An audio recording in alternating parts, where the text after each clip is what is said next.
Bonjour. Bonjour. Voilà, nous sommes avec Madame Risible, porte-parole de Caroline Désir, ministre de l'Enseignement. Bonjour Madame Risible. Bonjour. Voilà, donc les mesures sont enfin sorties. Vous avez décidé que les enfants allaient manger dans les classes. Pouvez-vous nous expliquer comment vous voyez cette mesure? Alors c'est très simple, je vois des élèves dans une classe. D'accord. Et qui vont manger, du coup, sans masque. Oui, alors attention, nous ne conseillons pas à nos membres de notre équipe pédagogique de faire manger les élèves avec un masque. Mais nous leur faisons totalement confiance afin de bien faire comprendre que le port du masque est un état d'esprit en soi.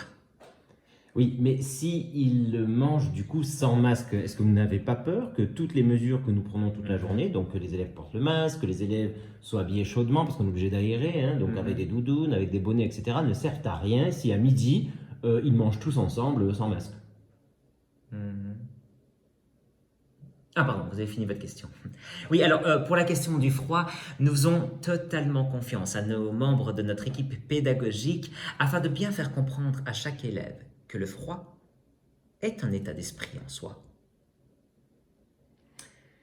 Ok, donc tous ces repas qui doivent être pris en classe doivent être prévus par les parents. Ici, il n'est toujours pas question que les cantines préparent des repas pour les enfants vivant dans des familles défavorisées. Parce que vous croyez que parce qu'on va les faire manger à midi, d'un coup, il va y avoir plus de défavorisés. Non, non, non.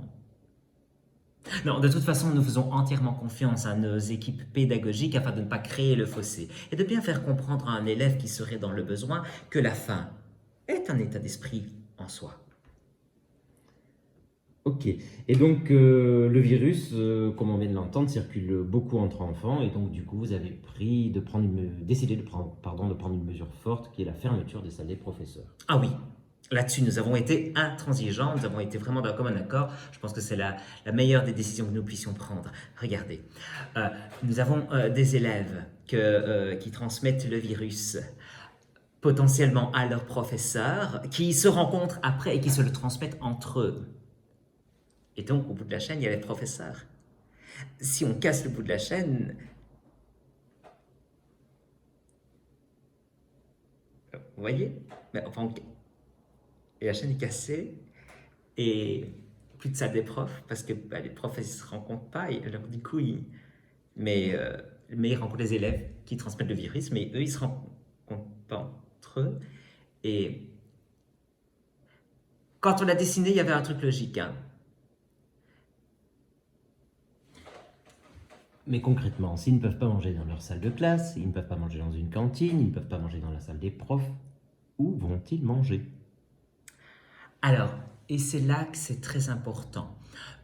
Nous faisons entièrement confiance à nos membres de notre équipe pédagogique afin de bien comprendre par l'expérience que le froid, la faim et le port du masque sont des états d'esprit en eux-mêmes. Mais enfin, au final, n'avez-vous pas peur aussi que tous les enseignants se sentent un peu abandonnés par leur hiérarchie face à ces mesures qui ne sont pas forcément comprises sur le terrain?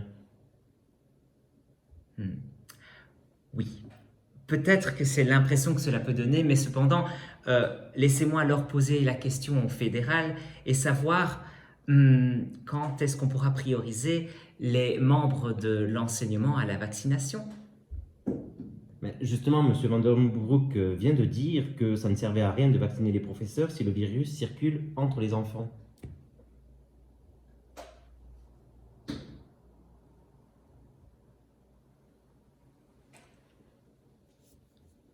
Eh bien, je pense que ce qui est surtout important, c'est de euh, faire confiance aux membres de l'équipe pédagogique afin de ne pas attraper le virus et de faire attention. Ah, attention, foufou.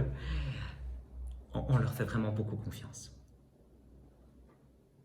Merci beaucoup, Madame Risible. De rien.